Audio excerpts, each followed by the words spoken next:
Are you guys excited? Yeah, I couldn't tell. I couldn't tell. Well, I know we have a lot of new friends tonight, so I'm not going to take up a whole lot of time, but I do have to say, who is a first-time guest here tonight? Wow, that is amazing. Thank you. So my name is Chandra Gordon, and I'm the Executive Director of the Library Foundation, and you are attending a Craig Buteau author event. This event is made possible from donations from people like you. And so let me just say thank you if you've been a donor, and if you haven't, I would like to invite you to consider that. And you know, our libraries are a wonderful, wonderful thing in this community. And in case you haven't heard, there's a little stress around the budget right now. And so I like to ask folks to consider three things. I want you to participate, which you guys are doing, and you're doing it enthusiastically, and I thank you so much. And continue to bring your friends and your family to library programming. It's only when people come and really see what they have in their public libraries that they understand the need for public support. So that's the second thing I want to ask you to do. Consider advocating on behalf of your library. Our Metro Council needs to know how important your library is. They're making those decisions, folks. They're the ones that are going to ensure that you have a branch in your neighborhood and that we have the regionals we have. So let them know you care. And then finally, I'm going to ask you to donate. And that's where the Library Foundation comes in.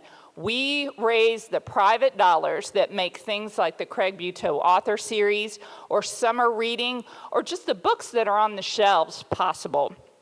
And that's all done through you all. So if you would like to donate, we have got envelopes in the back. You can go online to lfplfoundation.org, or right now, you could text 56512. Text READ to 56512, and you don't have to do anything after that. Tomorrow, you will get a reminder text that asks you if you would like to make a donation. So again, 56512, and just type in READ, and we would certainly appreciate it. So I am all done, and I am now going to introduce our library director, Lee Birchfield.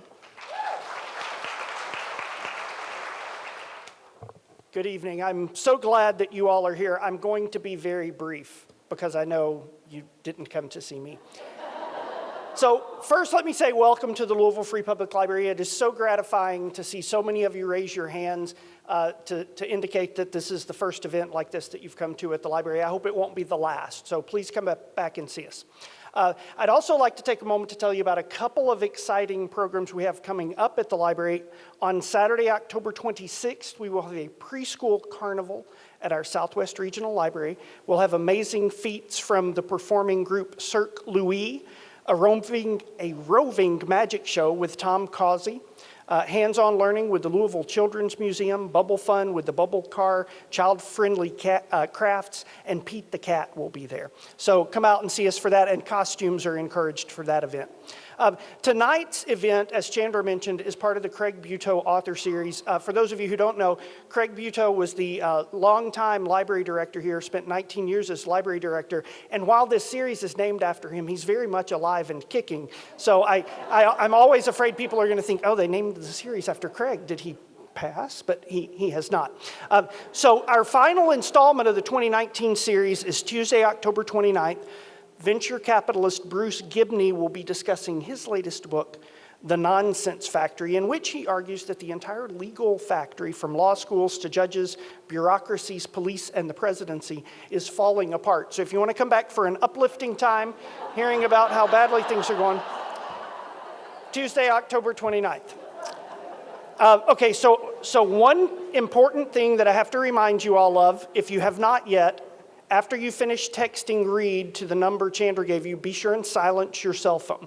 We will have a question and answer session after our author is finished speaking, and she will have more information for you about how that will go. And now it's time to introduce tonight's guest, who really needs no introduction. She's the author of more than 30 novels, including those in her #1 New York Times best-selling Black Dagger Brotherhood series.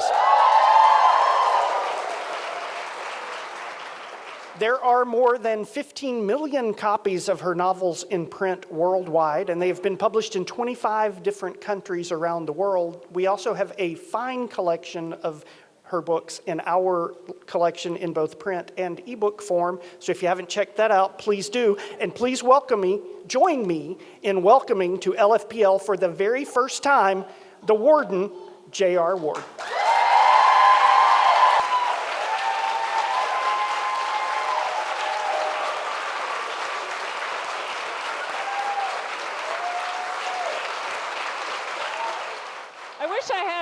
Hello? All right. So I wish I had a center aisle so I could, see more. So I thought what I'd do is say a few words, and which will seem awfully redundant, and then see if anyone has any questions. Kind of do, hey girl, last time I saw you, we were getting down together. I love you so much. She was backing up against a chair. We were at a conference together like this. I said, "Oh, may I have that chair?" And she was like, she didn't expect it to be me. I was like, "Hey." I feel like a bit like I'm confessing at this moment. My name is J.R. Ward, and I'm a commercial author. You know some of my stats. Maybe some of you are familiar with my books. I started writing when I was 7 years old. My mom still has the story. It was called George and the Dragon. And it was funny, she kept things, I guess because, by statute, mothers are required to save little pieces of paper that their kids have written on. And what was funny about it was, when I read it a couple of years ago, it had the basis of a 3-act structure. And so all human stories that are very satisfying have a beginning, middle, and an end. And what I thought was really interesting when I reread it was it had instinctively a beginning, middle, and an end. And what that told me was that it's kind of just what my brain does. So there's nothing really very special about me. It's just like someone who's good at math or someone who can do chemistry, neither of which I can do. And so the only thing that I can really do to influence the stories is just make sure I show up every single day. I work 7 days a week. I usually get up around 6. And I work until about noon. I go for a run. Sometimes I have a 40-minute nap. And then I work until 6 o'clock at night. And I don't have any B plans. That's what I do 7 days a week. I don't take vacations. I don't take breaks. If I get sick, unless I'm vomiting into a toilet, yes, you really needed to hear that. That's a Christmas card, if anyone's ever seen it. J.R. Ward wrapped around a porcelain basin. Unless it's like that, I always work, and it's the highest and best use of my time, and it's also a public service, because let's face it, if I'm writing, I'm not interacting with humans. That's Auntie Rachel. Sorry. That's really what my life is. Writing is everything to me. My husband's really supportive. My mom's really supportive, my best friend. I've got a good core group of people who keep me straight. I don't have a yes squad. I have the what the f are you thinking squad. I promised myself I wasn't going to swear. No one believed me. I remember being at a conference and someone said, "Oh, look at you. You've got all your people with you. It's just all these yes people." And I was like, "Are you kidding me? They kicked my ass." It's like I get in with my people, the elevator door shut, and all they do is tell me where I screwed up last, which is why they're in my life. And so, yeah, that's really, I thought maybe, I don't know what else you all want to hear, so I thought maybe if you want to start with some questions and I can fill it in as we go along. Does anyone have anything they want to add? Yes, I'll come to you. Nah, that. Yeah, I mean, wait, no, I'm sorry. Let me use the microphone so everybody else can hear me. Okay, are you ready? No, you're good. You're good. I mean, if you really wanted, but I think we'd get in trouble. Yeah, we probably would. Well, I was just talking to my friend Eric, and he was like, "I feel like we're going to get in trouble if we step out of line in the library." And I was like, "Let's try it out and see what happens." You have enough. I can run fast, even in heels. You have enough fans in this room that if someone tried to get you into trouble, it wouldn't work very well. So yeah, they'd build like a human wall or something, link arms, arm in arm, protect Jessica. Anyway. I am also, I'm an indie author. I know a lot of your books are independently published, so No, they're not. I'm traditional none, published. None of them at all? None of them. I've never been okay. independently published. well, But I'm how a did- huge supporter of independent published people. It's a lot of work, but it's a different kind of work. Right. Than a lot of traditionally published authors do. So I was curious how you got started with that, how you, I guess, broke in, and what any advice you might have to new and up and coming, wistful authors out there about, what you've been writing, 10, 15? Paula, so professionally since 2001, so that's 18 years. Okay, so yeah, almost 20 years. So, what do you wish? In this body is still the 21-year-old, the winsome girl I used to be. It's the only outer shell that has withered like a raisin over time. I just had my well, not just, I had my first child a year ago, and in my head, I'm still not really a mother, but I am a mother, Right. So just, what you wish you'd known almost 20 years ago, and any advice, like quick things, you'd be like, hey, so remember, don't be a douchebag. Yeah, whatever. Don't be a douchebag. But Don't be a dickbag. Exactly. Well, you can say it and get away with it. I can't. I know. Because So I'm like, what are just- they going to do? Throw me out now? Just a few little tips. But at the end of this, they're going to be like, you're never You're coming back. Yeah. I figured I'd put the question out there for all the author hopefuls. What can we do to get started? Okay, so that's a really great question. Back before the Punic Wars, when I got started, when they were publishing books on stone tablets and we were going miles through the snow, this one's like, oh, Jesus Christ. No, it's J.R. Ward. It's, no, I'm sorry, that was inappropriate. That was blasphemous.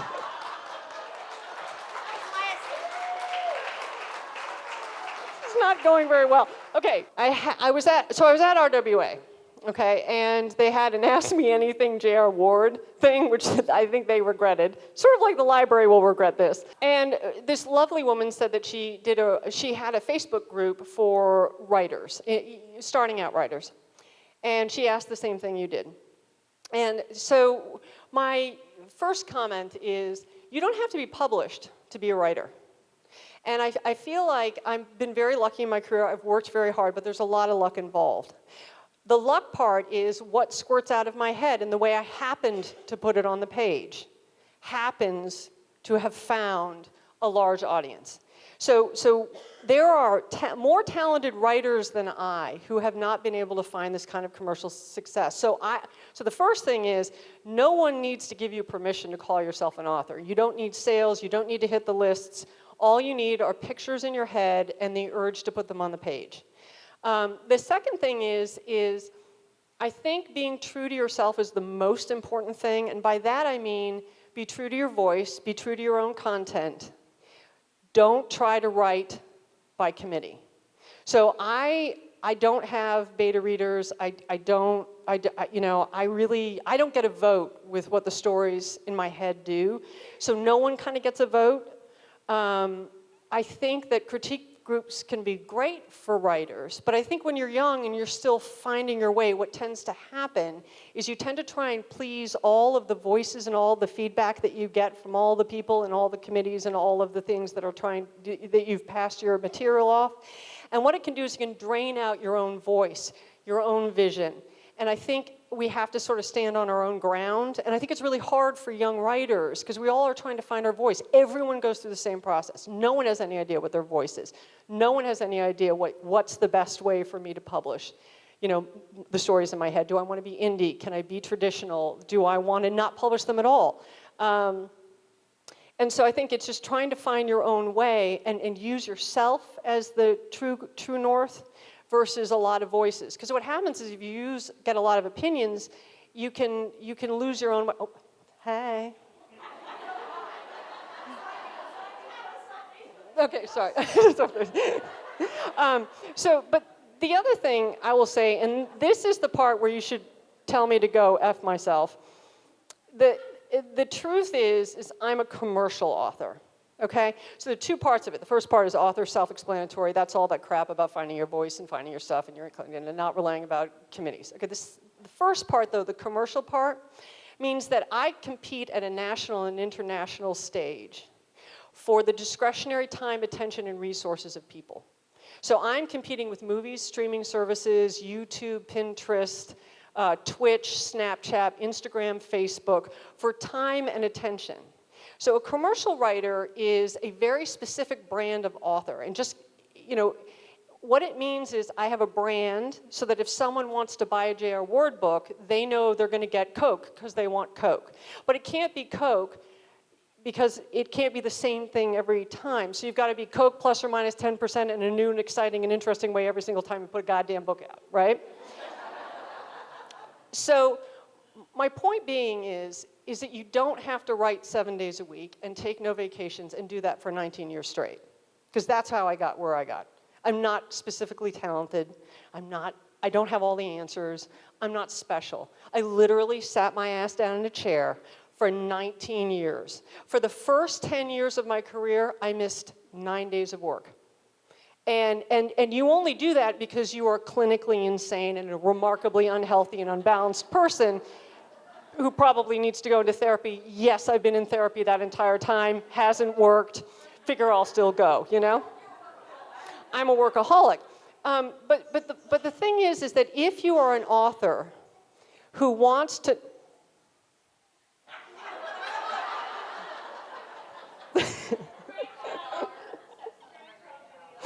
sorry, it was a good tune there.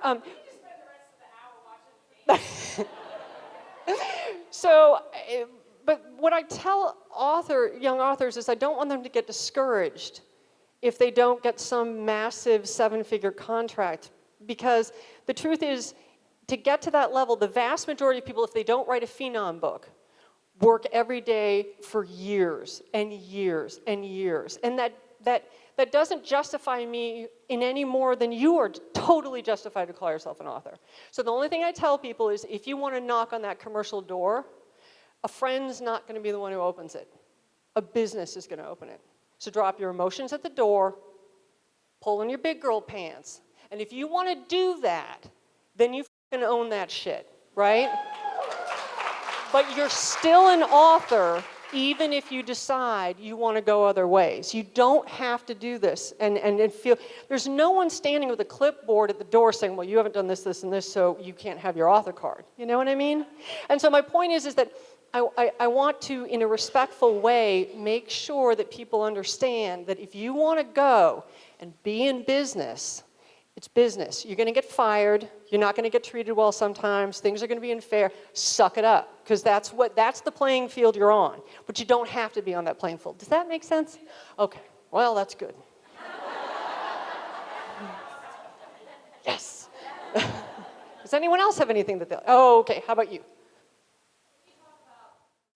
Okay, so the question is, given that I have to appease certain market forces and large numbers of readers, how did I feel when I started bringing the LGBTQ elements in my books? You may not like this answer, because it's not some great inspirational, I am some fabulous person standing on a mount. No, I'm a stupid cisgendered married woman, okay? The reason why I brought it into the books is because it's in the books. Those are the stories, that's the world. You know what I mean? And so to me, I had to fight for 18 months to bring Lover at Last out. I had to lobby my editor to be able to do Blaine Quinn's story.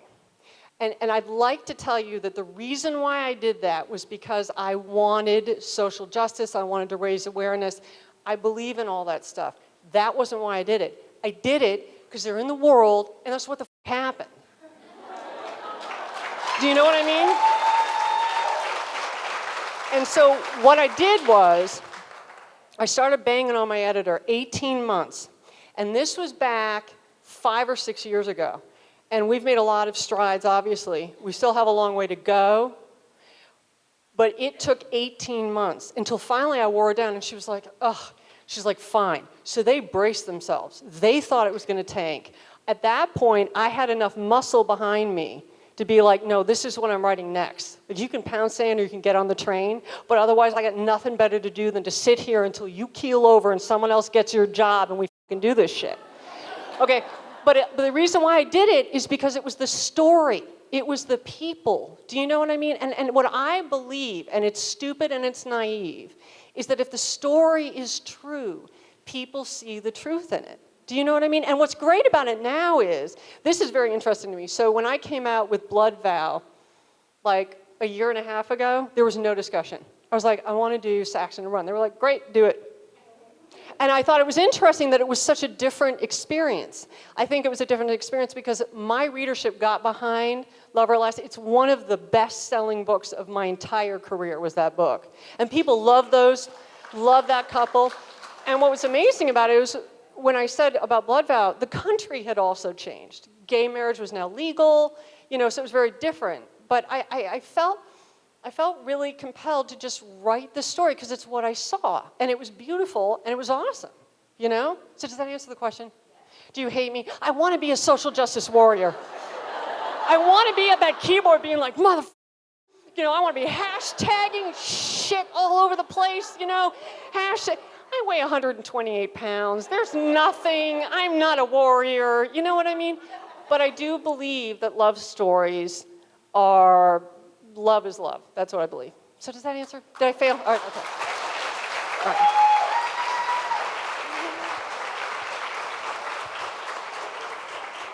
Okay, so now, right on the aisle. This is perfect.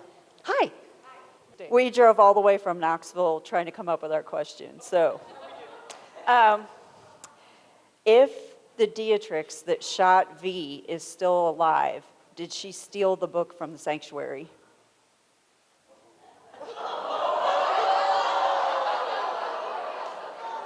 Yes.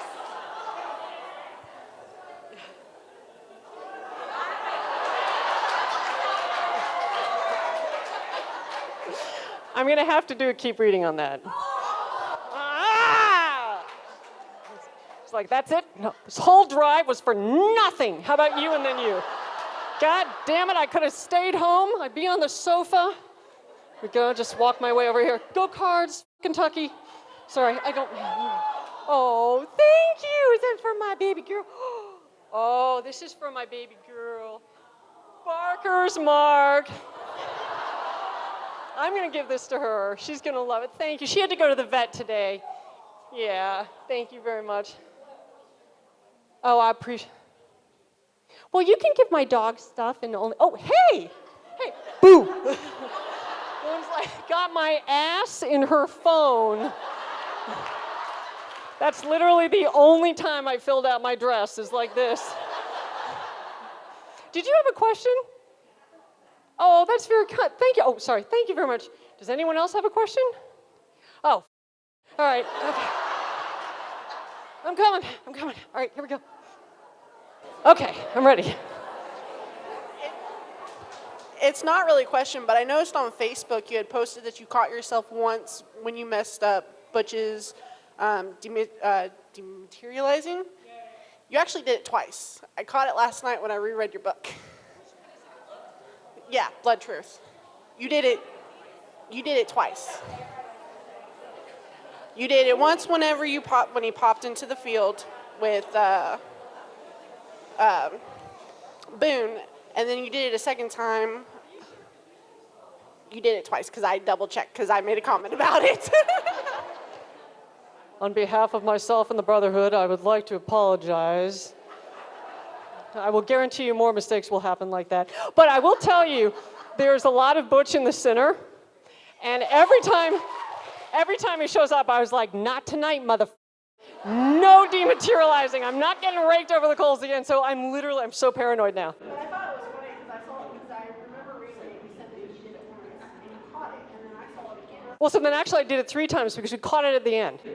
But I thought it was funny because I was like, dude, you messed up. I know, I did. I messed up. I blame myself. There's no one else. I'm really sorry I insulted Kentucky. Just want to apologize. I didn't mean to. I just basically told her to go f*** her basketball team. Okay, yes. Any chance your Black Dagger Brotherhood books can ever be turned into like a series, please? Okay, so the question is whether they're... Yeah. They're like, actually, I was thinking you porn. No, I'm kidding. I'm kidding. So I have an option deal signed right now. No. With a woman who's a very prominent actress, because I would kind of like to be in business with a woman. I don't know whether I'm allowed to say or not. No? Okay, I can't. Okay, yeah, no, I can't. No, I guess. No, so here's the thing. So the tricky part is because it is an ongoing series, I don't want to sell out to a TV situation that doesn't do right by the books. So it becomes a question of matching my goals with the goals of the production team. It's a very complicated process. I'm staying focused on the books. And if TV happens, it's great. And if it doesn't happen, it's okay too. Because, you know, I put a lot of my years into these books, and I don't want to screw the pooch for money. Does that make sense? But I think it would be great. Yes? So we have had a lot of happily ever afters in the last couple of books. Are we about to be thrown into the ring in the center? Are you setting us up for a horrific tragedy? She's like, I've not forgiven you for Well C, and the shit that happened with Selena really got my crack on it. She's like, oh God. Okay, no,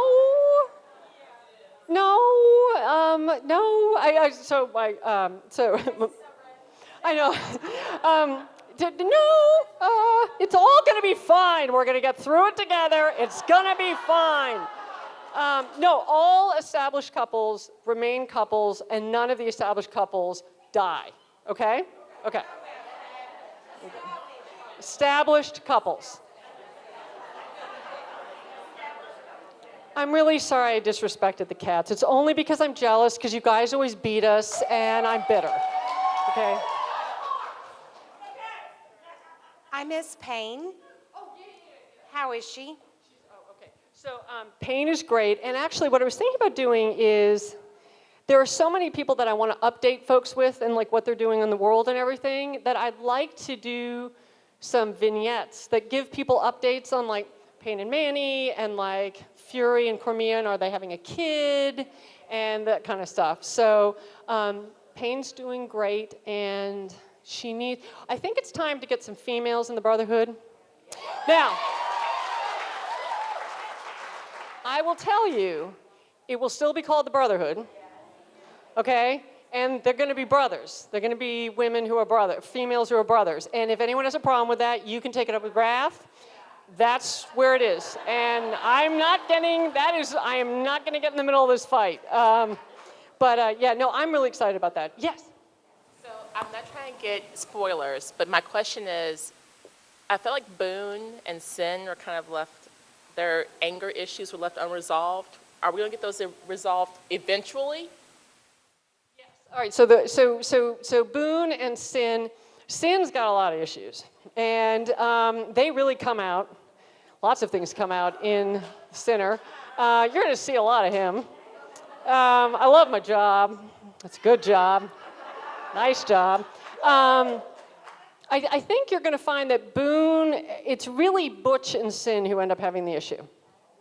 Because Boone, Boone's only issue is that, hey, he killed a guy and did other things with him, turning him into a soprano.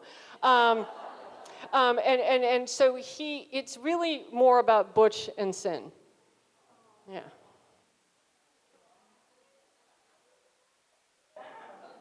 And Davine is looking for a boyfriend. Just saying. Okay, I'm a teacher too, so I got a big boy. Okay. We got another teacher. Am I in trouble for cursing like a sailor? Okay, sorry. Yeah, so, and I would like to continue writing in that series. Right now, I've got a lot of Brotherhood projects lined up, which is part of the fun, and I got to figure out how to fit, because Jack was the next one in line for the consumed guy. All right, anyone here? Anyone here? Okay, there we go. Okay. I love you, by the way. And you actually called me out on your Facebook post when. No, I said something about, you were talking about how the dogs and how people bitch about people like pet hair on the furniture. And I was like, they live here, you don't buy. Right, it's like, get out. Okay, thanks, bye. My question is I haven't read the Fallen Angels series, and I know they're getting ready to come more into the BDB world. Do I? Okay, because I had a hard time with that series. It was okay, but it was just, I didn't know if I had to read it. I'm sorry. I'm being honest. I love you anyways, I swear.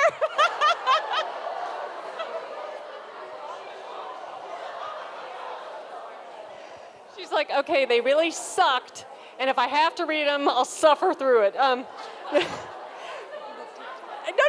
You see, this is what I mean, here's the thing. There are people who prefer that series to the Brotherhood. It just depends on personal taste, you know what I mean? And so you don't have to read. Don't go back there. Life is too short. I mean, my publisher is going, shut up. No, it's not going to make any difference at all. The way Eddie and Adrian come back, it's going to be so much about Lassiter. And also, you already have seen Lassiter and what he's up to. So, she's a bitch. I mean, how much biographical information do you need when with things like her?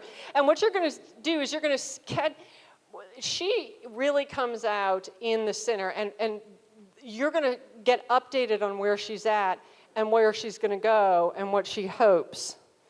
Should I tell you the last scene in the book? Okay. No, it's just a moment. No.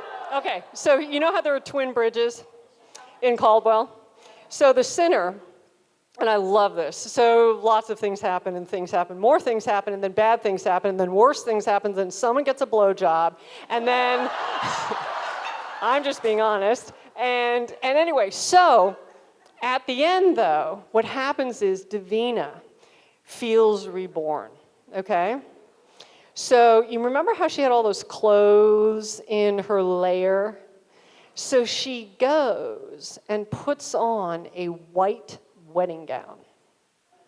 And she materializes on the top of the arch span bridge. And as she stands up on the arches and the wind carries this wedding gown with the veil behind her, and she's so beautiful. There's something fabulous about evil being physically perfect, right? And so as she looks over, I just love this, as she looks over the twinkling lights of Caldwell at night, what appears on the other span bridge but fucking Lassiter? So she's standing there with her stupid white gown and her stupid fucking veil, right? And all of a sudden, from out of nowhere, he appears in full angel regalia. And you see him with his golden jesses and his red and black David Lee Roth hair and his fabulous, majestic wings. And the reader, assuming I do this right, will be struck by the incredible conflict of good and evil. Because Lassiter's not pulling any shit, right? Like, he's really there. Like, he's in his full angel bifta with the frickin' wings and the gold and the jock strap and, whatever. And so they're sitting there, and the wind is blowing her hair back, and it's blowing his hair forward, and then he goes. And it is one of my favorite endings of any book. And literally, when I saw it, I was like, oh my God, that's so great. I love it. The end. So anyway, yes, I'm coming to you. Okay, wait, how about you and then her? No, it's fine. Should I stand up? I don't, okay, I'll just sit. So I guess I just have another writing question. Can you, because we know that you worked in Boston before, did that whole thing. Can you talk to us about your transition going from that career to making writing your full-time career? Like kind of, I guess what was going through your head when you knew like, this is what I'm doing. We're leaving this behind. This is what I'm doing. Just kind of what was in your head. So, so I was working as chief of staff of one of Harvard's academic medical centers in Boston. I'd met and fallen in love with my husband, who is a true Louisvillian and a sixth-generation Kentuckian, and he's no dummy. So he waited and put a ring on it, and then looked at me over our dining room table in Boston and Cambridge. And I have been born and bred and gone to prep school and college in Boston. I literally was born at Brigham and Women's Hospital. And then I ended up being chief of staff of Beth Israel Deaconess Hospital, which is right across the street from Brookline Avenue. And my mother used to say, oh, wow, you really went far in life. You know, literally across the street from where I was born was where I ended up. And my mom was on the Cape, and, you know, it was like, it was great. And my husband looked at me and he goes, I no longer know what I'm doing in Boston. And I was like what went through my mind is, not part of the contract, motherfucker. And I'm like, well, I am not moving to Kentucky, okay? So we all know how that worked out. So what happened was, I was at that point waking up at 5:45 every morning, Monday through Friday, going in, exercising for an hour, writing for 2 hours, before everything started at 9, and then working until 8 o'clock at night, 5 days a week. And then on Saturdays and Sundays, I wrote and then had to get all of my dry cleaning done, my laundry done, shopping done, everything. And I remember very distinctly this moment when I got out of the hospital. It's 8 o'clock at night. I mean, this is like with doctors and executives and everything, and I'm walking out, the parking lot is empty. And I literally was so tired. I was like, I can't do this anymore. And I was prepared to move with him, right? Anyway, but I was like, no, this is a good move to come down to Kentucky. And I was like, I had books that had been contracted for with Ballantine. So I was like, all right, I knew if worst came to worst, I could go and get licensed to the Commonwealth of Kentucky and practice law here if I had to. And I was like, all right, I'm like, now's the time to do it. I've got a track record of 4 books under contract. I've got a trajectory, I've got an editor who likes me, my books are critically well acclaimed, I'm gonna pack my shit up, I'm gonna come down to Kentucky, and because the standard of living here is much more reasonable than it is in Boston, my contracting dollars will keep me going while Neville gets his own job. It was a great plan. I got fired within 2 months of coming down here from my publisher. So basically was, oh shit, was my mindset. Like you were like, well, what? Oh, it's so bad. You know, Smith, lawyer, Beth Israel Deaconess Medical Center. I'm named after my father and my grandfather, so I'm often known as Little Neville. In fact, where's Kay? Where's Kay? Where's Kay? Kay, who helped organize, there she's in the back. She graduated from Eastern in she graduated from Eastern. With my father, since we have the same name, she's like, oh, you must be so. She, over here, Miss Powerhouse, and she was fired in 2 months, and she was also reduced to Little Neville's wife.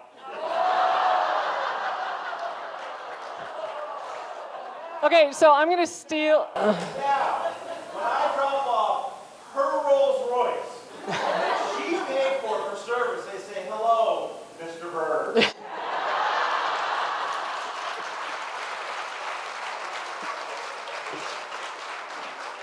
Okay, so now I would say that at that point when I became Little Neville's wife, I would have committed suicide, but it was redundant, okay? Okay, and that is a line from a chorus line. I don't mean to be disrespectful to anything that has to do with mental health stuff. That was a bad joke, but I had to make it, and it was inappropriate, and I apologize. So, I realized at that point that I had an option. I could either bail right then and there and be like, okay, this writing thing isn't gonna work out. I can make a good corporate salary. I can go work for a big law firm. Or I can try and write something else. And it was at that point that The Brothers showed up in my head. And I mean, it took a while. I tried some military suspense. I tried some romantic suspense. I tried some other things. But I really, you know, I persevered through the failure. I was like at the very lowest level at that point. I was like so lost. I was very happy with him, but I was really unhappy. Everything that I came away from was all of my family, all of my history. So I was terrified. And sometimes, so when the Brotherhood showed up, I had 10 books in my head. I outlined them all. I sent it into New York. I remember mailing it from the Shelbyville Road mail place that used to be next to the Borders that was there. Yep, and I drove Dark Lovers' first 3 chapters, which ended on page 69, little fun fact. I printed out those 69 pages and the outline, and I was in tears when I mailed it. I remember standing at that counter and putting it in a manila envelope to send to my agent because I was so convinced it would never get bought. Because it was just too crazy, it was too out there. I mean, the hero gets the heroine's name carved in his back. I mean, it was just nuts. But I knew that I wanted to write one thing just for myself. And so what happened was Zadist was actually supposed to be the 10th book. He was supposed to go for a long time, but because I had been fired from my first contract, because my books were critically well acclaimed, but they weren't really selling, and it's a business. So if you don't sell, you're out the door. And it doesn't mean you're a bad person, and it doesn't mean the people who work with don't like you. They didn't want to let me go, but they couldn't justify the advances, right? And so I was so worried that I wouldn't get to write Zeta's story, and I knew I'd never get over it, because he's my favorite hero I've ever written, and he will always be, and I will never read his book again. But what I did was, I jumped him up to the 3rd book, because I was like, when I get fired, I want to make sure that I at least put this out there, and he was the one who hit the New York Times.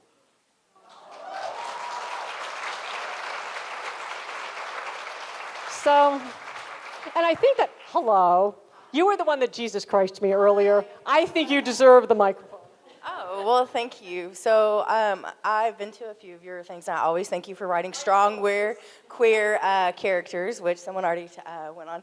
So I'm always going to be obsessed with Blaylock and Quinn. But I do have a question. Will we ever see the character that I always pronounce as Sex from the Shadows? Like, he really, stood out to me, and I've been, waiting for him. Okay, he's stood out to a lot of people. Yes, he's absolutely getting his own book. He's the assassin, the court guy. He's fabulous, and he's yeah. Mm. Yeah. Love my job. Love my job. Okay. Yes. Okay. Next one. Yes. So you talk about being really true to yourself when you write your books and true to your characters, or true to the characters, sorry. Have you ever shocked yourself with what you write about the characters? Like what comes out? Have you ever had oh shit, did I really just write that? I have said, well shit, I didn't know they came that big. Last time I saw that, it was a Louisville Slugger.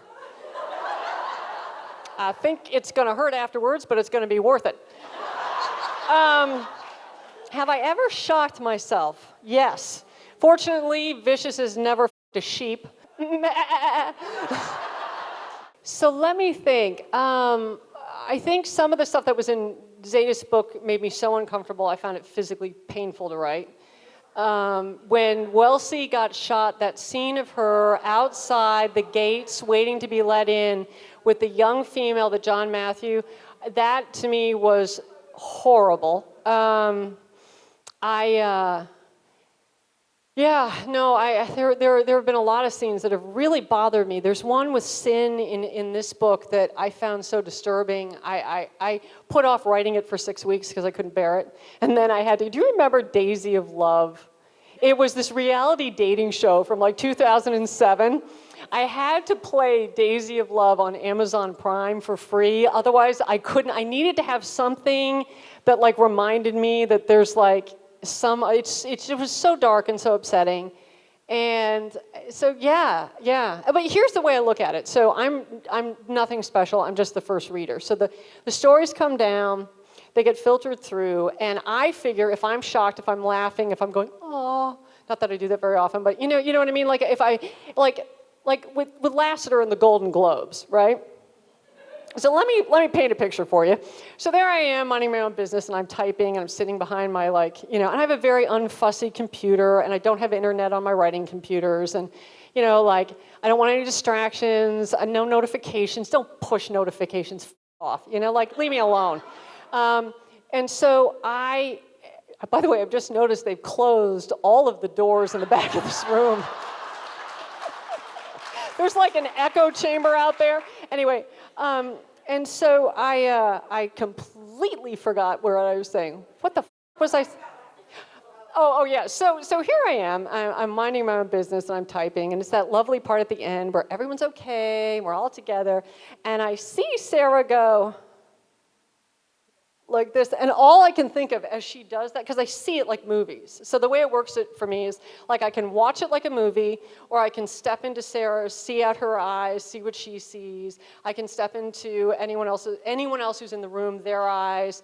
I can see it from above. I can run it backwards. I can run it forwards. And then so all I do is I just take that picture and I watch it from a variety of different angles, and then I just figure out whose POV it is, and I describe it as if it's happening to them. So when I see her go like this, all I can think of is, oh God, I have no idea what's gonna come, right? And then I look, and I see through her eyes and I realize that I'm looking at Lasseter's Golden Globes with a pair of assless chaps in gold lame. And I'm like, well, where does it come from?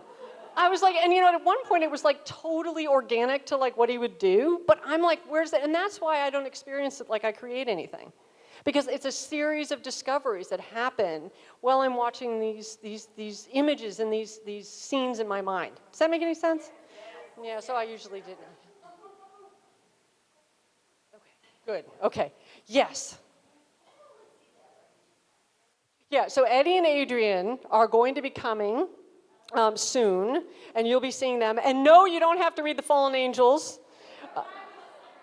It's a good series, but it's not for everyone. Hi. So I have a question about some of your characters. Do you have certain characters that you find more difficult to write for, and then some that you're like, I love writing for this character? I'm sure you do, but like some that you're like, oh, I love this writing for this character. Not necessarily that you really like them as a person, maybe, but you enjoy writing. Wait, I know this one. My favorite person of all time to write is Wrath. But this is why. So it's like when that little pernicious butler rides up in the audience house and he was like, I'm in charge here, motherfucker. Like, he gives zero shits. And when you're going through your life, you're minding your own business and a big dick bag comes right in front of you and they start doing that stuff they do, and you wish that you could say what you're feeling at that moment and go right in there. Well, that's what Wrath does. So I find it so liberating because he always says the things that I wish I could say towards that. So yeah, I hate writing vicious, miserable experience, horrible, can't stand it. He doesn't like me, I don't like him. How are we doing on time? 10 minutes, we got 10 minutes. And so I love writing Zadist. Not about his past, but just because I just want to, I am about as emotional as this chair. I'm dead inside. I'm a hollow, walking corpse when it comes to the emotion thing.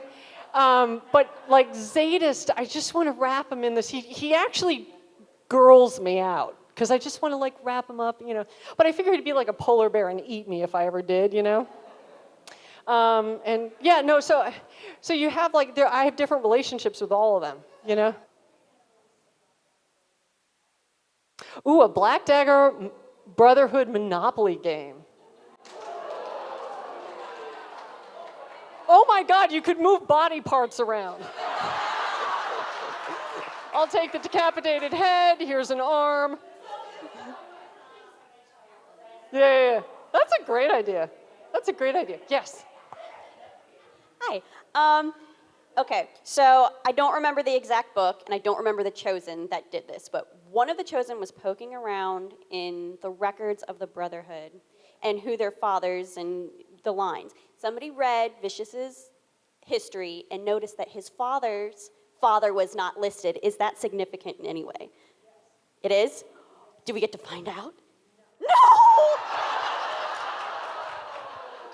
I'm just fucking with you. Look, you gotta take your joy where you can find it. You may or may not find out. You have to keep reading. I love you. No, you're not. My question is Boone and Sin brothers? Okay, they're not, no. I've had many people ask that. They have very similar characteristics with that rage thing going on. The question you should be asking yourself is not whether they're brothers, but what the other half of Sin is. I don't really have a B plan. I haven't really had a lot of luck being someone I'm not. I try, though, because I try and dress like I'm this stuck-up, just sort of Audrey Hepburn, hair in place, with the diamonds and the fucking pearls, you know? Because this is who I wish I was. And so the piping, hot, steaming mess that's inside of this, you know, I feel like it's like camo, you know? But you're very gracious, and thank you.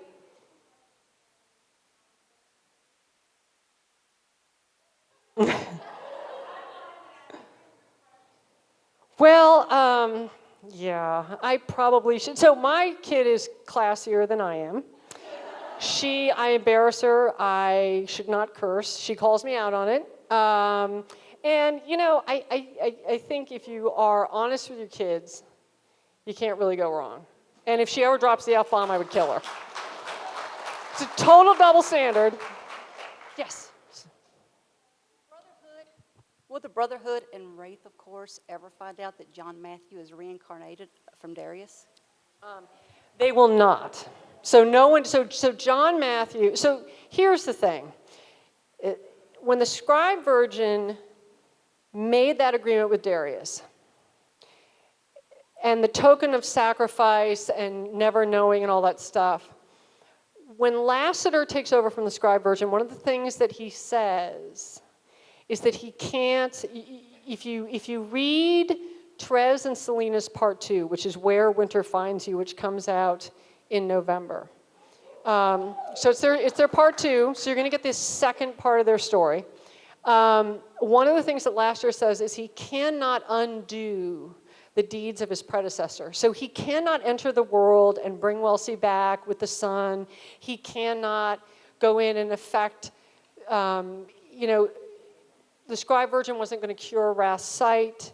Lassiter can't do that. So Lassiter cannot go and sort of pull down the drapes of what she's done and expose John Matthew for, you know, who he really is.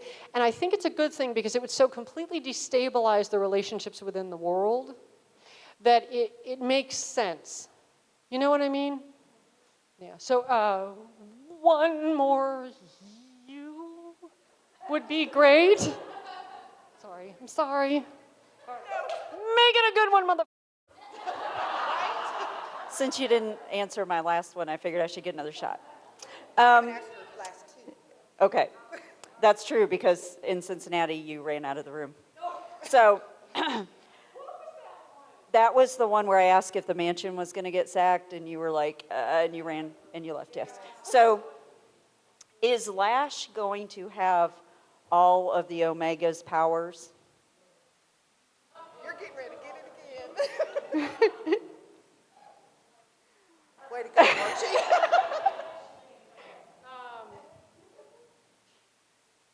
I think that first he should worry about his little incontinence problem.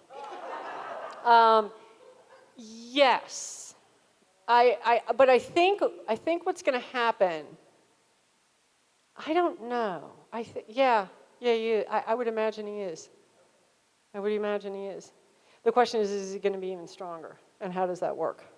And if he and Davina have a baby together, you want to talk about terrible twos? I just wanted to know if, when you say that you have your movie things in your head and you get your books that way, do you, like, if you're running, do you get them when you're running? If you're sitting and if you're not working, do you get them when you're not doing that? Do you eat them? Yeah, like right now, do you get things in your head right now? Okay, I have to be very careful about how I answer this because I don't want to draw any lines that are inappropriate from a mental health standpoint, okay? So the invasive nature of these visions are such that when they hit, I sometimes can't see anything else. It's not always like that, but it can be like that. So for example, I'll be at my desk, I'll be typing, I'll be writing, something will happen, and the next thing I'm aware is I'm standing and I've made coffee. And I don't have any memory of getting up from my desk, walking across the room, putting coffee grounds in the coffee, water in it, and turning it on. I will be at cocktail parties. Not that I go to a lot of them, because this shit does not fly at cocktail parties. It's not good. I'm too honest. Oh, how do you like my new wife? Oh, she's a whore. You know? How much did she pay for those tits, and can you return them? She looks like she's got a pair of volleyballs strapped to the front of her chair. How does she stand up like that? If you put her on a hill, does she go down like she's on water skis? Clearly you're with her not for her personality, but for the gym equipment you paid for when you sent her to a plastic surgeon. You can imagine how my husband doesn't really enjoy this.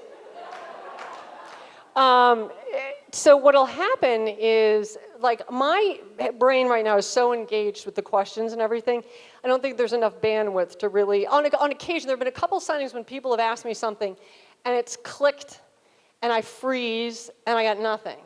But it'll happen at cocktail parties. It'll happen when I'm at a stoplight. It'll happen in Kroger's. It'll happen, you know, so it's very invasive. It's very, how do you say, there's no rhythm to it. There's no internal logic, and it makes me feel like the world's a very dangerous place. Because when that happens to you, if you're by yourself and you're getting into an elevator, do you want to be in a hotel in Times Square in a 60-floor hotel and have you just zonk out? So it's very, it makes me feel like the world is a very dangerous place. Yeah, no, so I don't, aside from coming here, I don't like to go out, I'm perfectly fine, leave me at home. I mean, there'll be 2 weeks where I don't leave the house, because I really, first of all, I'm so busy living in this, it's almost like virtual reality, right? Like, I'm so deep in it, and then at times it can be very destabilizing. It can make you feel like your own identity is so fragile, because there's something always nudging it out of the way. So I'm not saying that it's anything like hallucinations or anything like that, and that's why I always am very careful if I answer this like it's not like that. But it's a blessing, but it also comes with this very weird kind of like, well, and that's why I'm so honest, right? Because if reality is constantly shifting on you, you better find out what the fucking truth is, right? And I feel the need to share, so anyway. I just want to thank everyone. I'm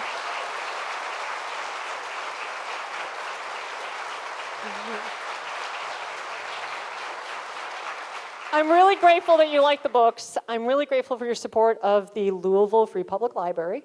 And I hope that you guys will look forward to Where Winter Finds You when it comes out in November.